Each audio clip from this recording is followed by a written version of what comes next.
My name is Dr. Pannu. I'm the practicing orthopedic surgeon and have expertise in AI and ML language models for healthcare and its applications. I'm today having Dr. Duncan Light with me. He is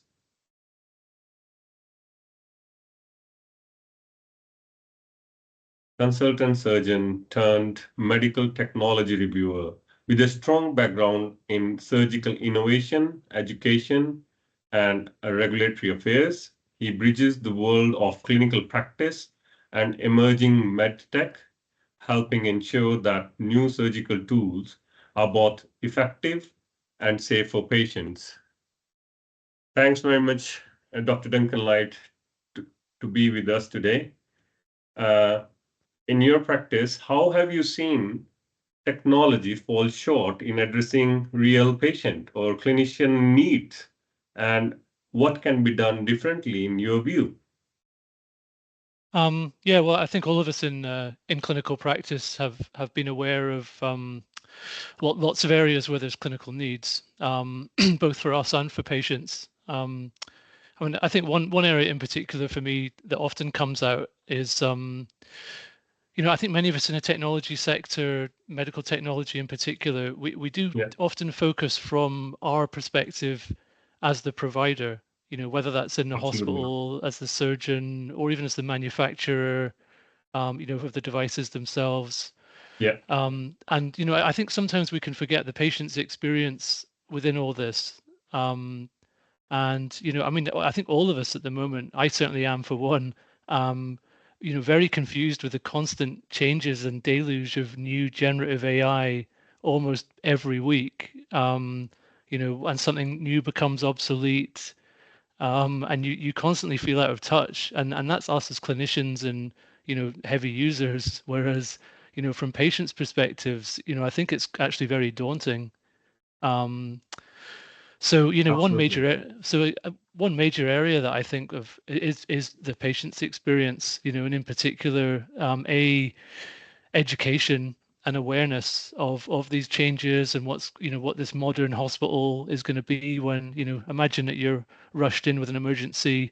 problem and suddenly you're confronted with a agent AI that's asking you about your family history and all these other things. It could be Yeah, pretty they're going to be confusing. surprised, isn't it? They're Yeah. going to be surprised to what's happening with them.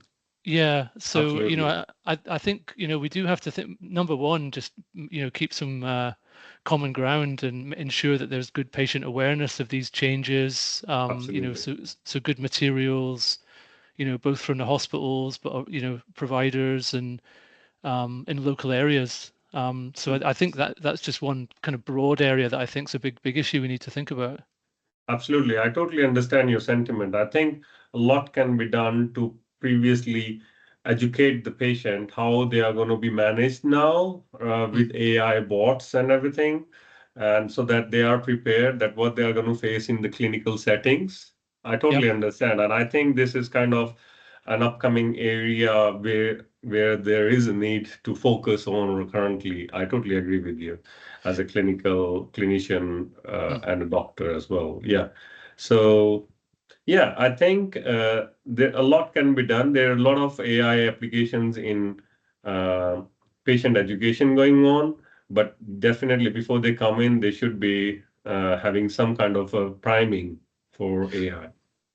yeah, I think so. And during their time in the hospital, on the ward, by your bed, if every patient has a television screen, usually by Yeah, their bedside, that so having information that's available on there and even their own AI bot or agent that can speak to them. And, I really envisage a sort of patient assistant on the wards that could, help tell patients why they're not eating yet or when their your next meal will be, all these things that I think at the moment definitely. that yeah, the nurses tend to sort of pick up here or there, but a lot of patients feel unheard, and they only see doctors very sporadically on their hospital stays, even after a big 8-12 hour operation.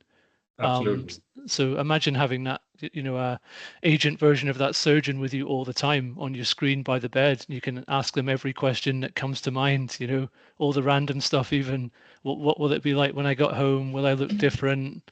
You know, Absolutely. um, all the even some of the embarrassing things patients don't want to ask about, but it's important, you know. What am I going to be Yeah. able to go to bed with my partner again? When can I do that? You know, That's a no very one valid asks those question. things. Very valid. Yeah, very valid. Yeah, I think it holds a lot of value. I agree totally with you.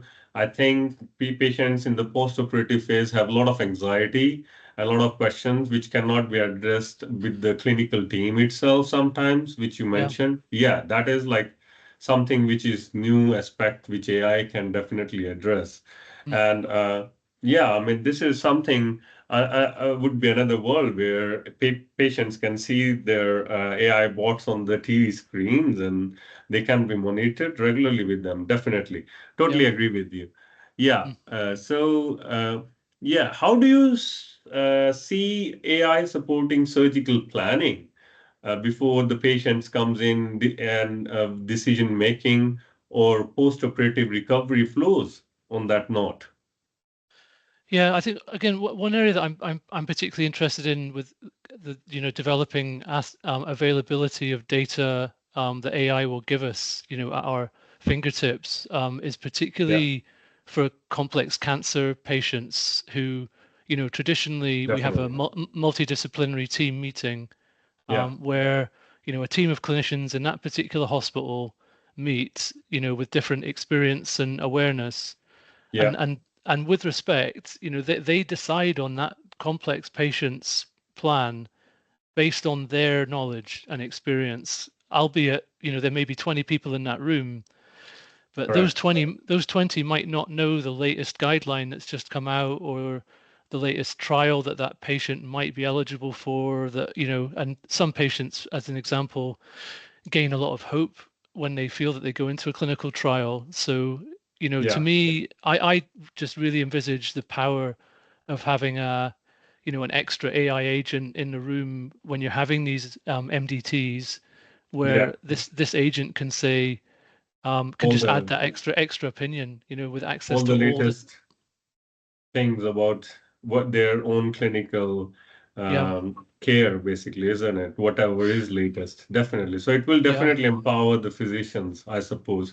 That's what mm, you mean to say, isn't it? Yeah, yeah. definitely. Yeah, Mm. that holds a great value in MDT care settings. I think so. And and I think in parallel to that, I certainly know from my clinical practice and Hmm. the lamenting of my colleagues frequently what was administration in terms of results, um, mainly for both pathology and radiology. Yeah. So, All right. most certainly I can say from my perspective, Yeah. most of my colleagues were spending one day, two sessions out of a normal week reviewing their results. And Oh, in fact, that's many of my colleagues were spending their own personal evenings or a Sunday wow. night doing That's so, not being paid. oh wow, that's very So, insightful actually. yeah, and so, to me, again, if you had this AI that has access to the latest guidelines on, let's say, gallbladder cancer, you Yeah. know, and then it can just churn out, okay, patient needs repeat CT scan 1 year, 3 years, and it can book it, done. Wow. Whereas that at the, for me and colleagues, and I think anybody out there, that Yeah. alone could you take you 20 minutes because you got to dig into the PDF file that has the flow chart All of the the gallbladder cancer management, all those yeah. things. So, yeah, I think if we design it right, could really streamline surgeons' time significantly. Wow. So that means definitely it can enhance and basically quicken the patient care as well and decrease the workload for all the surgeons as well as radiologists in the Yeah, process, making it more efficient process, isn't it? exactly. Yeah, I say, well, you could save each surgeon one day of a week. Wow. So that's very kind of insightful, I would say, because currently not many AI experts can make a particular decision about the efficiency that how it's going to, extrapolate to efficient Mm. patient care once it's in the practice. But definitely, I think it's very insightful that it can at least save a day basically from each surgeon's work routine. Yeah. Definitely. I'm hoping for so as well. Yeah. Let's hope that it's going to do miracles for us. Yeah, I know. I think all of us would dream of that. Definitely. So yeah, I mean, in your view, where you see AI can improve the experience for clinicians by reducing cognitive load, documentation, or admin overhead? Well, I mean, I think we've discussed a couple of the big areas in terms of Yeah, post-operative results for surgeons and clinicians. yeah, Um, yeah, so I think those are the big areas where I think we could reduce the cognitive load. Um, I do think talking from a specifically operating room perspective, yeah. I would probably say the area that I'm most interested in is the continuing development of augmented reality and how Wow. we Okay. can integrate that with AI to, help. What I would envisage is that we have some kind of visual system which is acceptable. Accepting that, the Apple Vision Pro didn't really stand up to the test of time, and Google Yeah, Glasses certainly need refinement. Um, but I do envisage that ability to look around the operating room and look at a patient's pathology, and either have a colleague page in, or to be able to just have key structures visualized that can help guide you. wow. Um, That will be very interesting, I would say. Once, if you are in the operating room and you are doing your own surgeries and you need some help in sort of like complex patient, or there is some aberrant anatomy, and you want some help, what is this structure? Or you want some advice from senior colleague. And if mm, I think AI can do some sort of these kind of things, then I think it can definitely save manpower, which is very precious in mm, healthcare, because the maximum budgeting goes for clinicians and physicians payrolls only. yeah, So yeah, it can have a massive effect in on efficiency as well, isn't it? I think so. Yeah. I mean, I think the video that always stays in my mind that I saw about the sort of clinical augmented reality was Hmm. a patient collapsing in a corridor, and Okay, a lay person putting on a pair of glasses and then being able to see how to do CPR on that person, because suddenly you can see where to put the very, paddles, where to put your hands. A voice guides you. So before you know it, you can take any human being, or yeah, any other being for that matter, and guide them through the process of whatever procedure is required. And CPR uh, is a good basic example, but and it's a we could. life-saving procedure as well. So Indeed, yeah. So imagine, yeah, in the street you open your CPR pad, but it also has a pair of glasses that you put on at the same time, and suddenly you're an wow, expert. that's a brilliant idea, I would say, I think, Mm, and it's very kind of innovative. If that can be done, it will save many, many more lives as well, which we can see save with current technology, isn't it? mm.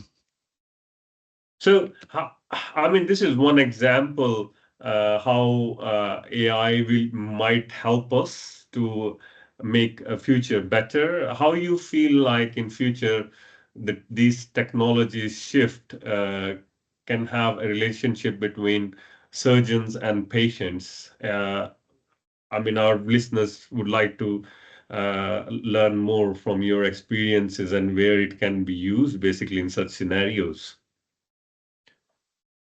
Yeah, well, I think for me it's definitely been an interesting learning process of having a period in regulation over the last couple of years, and I Okay. think that's really helped open my eyes to the complexity of bringing technology to the market. Um, Yeah. Both from the production side, the R&D, clinical trials. Yeah. And so, yeah, I think what one main example that I can see is the ability of AI to help us drive technology forwards, both with or helping to coordinate clinical trials, helping to, optimize the design process. Yeah. These are some of the areas that I think are going to be really, really useful and important. I mean, and regulation itself, is one of the big stumbling blocks rather to the development of this technology, because Europe's passed the EU AI Act, the Yeah. UK is considering its position, and I think the US is debating about how it views regulation entirely at the moment. And we all need to sort of work together globally about how we regulate this. And if we put too many barriers, it won't come to the market, come to and the we'll and market. we'll we'll be in this weird position where the tech will be way ahead of the real life. Yeah, Um, but I do likewise, we understand. yeah I definitely understand your sentiment. I think there needs to be a balance between how much regulations are there and how much the technology itself is stimulated, isn't it? yeah, and And you it's being it's a into regulatory side, I think your insights would be very valuable in this respect. Yeah, yeah, well, and this is the challenge because it's going to be a difficult thing to get many of these technologies through without some clinical data. yeah, But how we get that ethical approval to produce that data, that's you're going to right. be this quandary that Challenge. that, that we'll have to find because who wants to be the first person with an autonomous surgical robot, as an example, at the far end of our level. But Yeah, maybe these sort of softer technologies that are less direct, like we're talking, particularly with agent AI, these patient assistants that we're describing on the ward with a screen yeah, for advice, yeah, those will be more straightforward to bring through, but direct front facing, like yeah. augmented reality as we're describing, that's going to have a lot of challenges.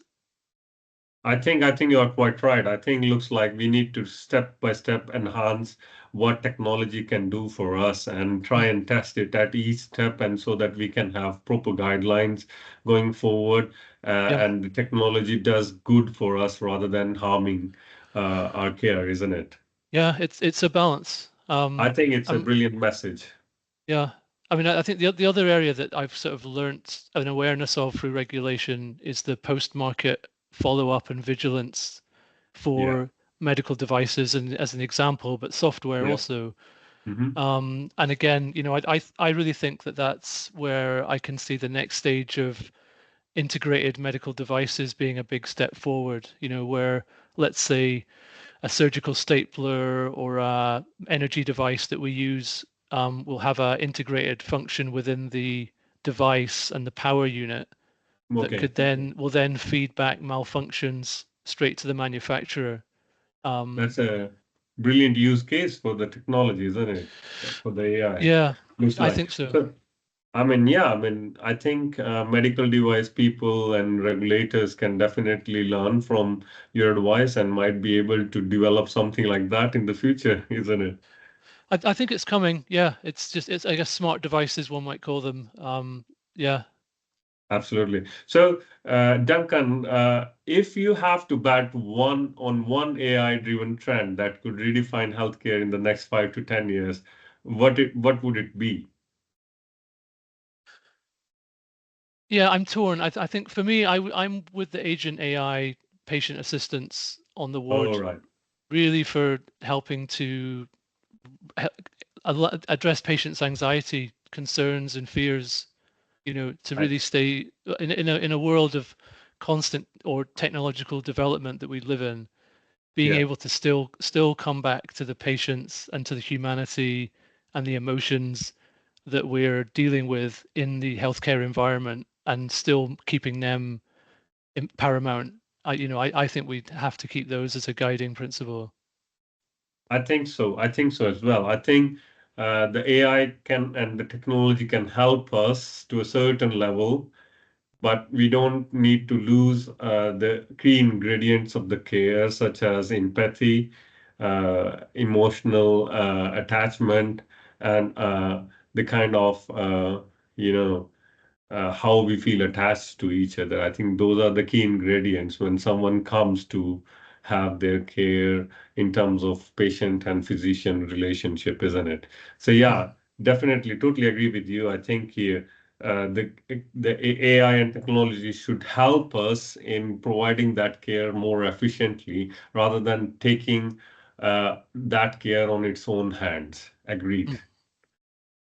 Thanks very much, Duncan. That's very helpful. I think our listeners and viewers would definitely get a lot of insightful ideas and a lot of insights from your talk. Thanks very much for being with us. Thank you. Thanks very much. My pleasure. Thank you.